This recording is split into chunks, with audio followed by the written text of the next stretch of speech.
quand ils vont le dire, ces personnes-là vont le rejeter. Parce qu'il y a c'est pas facile.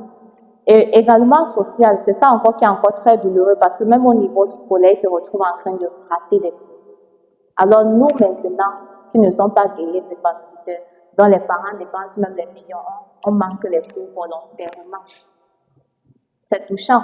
Mais pourtant, il y a des guerriers drépanocytaires qui veulent vraiment partir à l'école.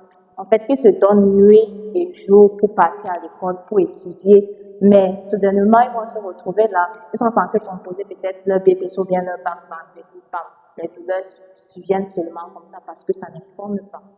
Il y a un guerrier du cancer qu'on a perdu récemment. Il avait 24 ans. Il devait soutenir son master le mois dernier. Il est tombé malade en quelques minutes comme ça là. Il est décédé. C'est difficile. Donc, vous voyez, quelqu'un qui a aspiré 24 ans, il faisait déjà son master 2.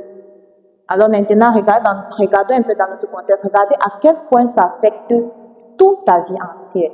Ça quitte de ton physique jusqu'à affecter tout ce qui t'entoure. Même à un moment, même c'est difficile pour que même le parent te comprenne. Surtout toi qui es l'enfant qui est drépanocytaire. Parce qu'à un moment, même le parent va se fatiguer. Ce n'est pas évident. C'est pour ça que ma thèse, quand j'ai soutenu ma thèse qui a été publiée, le thème c'était la qualité de vie des parents qui prennent en charge les enfants drépanocytaires comparé à ceux qui prennent en charge le VIH.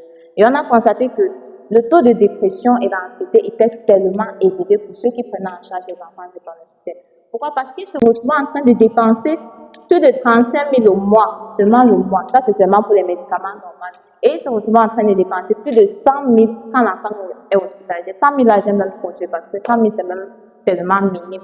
Vous voyez comment mes frères drépanoient. 100 000 c'est tellement minime parce que quand ils sont hospitalisés, là, ils peuvent se retrouver en train de dépenser 500 000 seulement en 3 jours. Parce qu'il faut donner le sang, il faut faire la transfusion sanguine. C'est un peu évident. Et même dans leur lieu de service, c'est souvent difficile.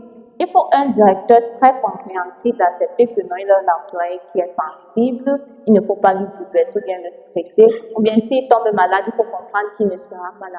Combien de directeurs le font? Alors, vous avez constaté que beaucoup de guerriers drépanocytaires, ils fréquentent même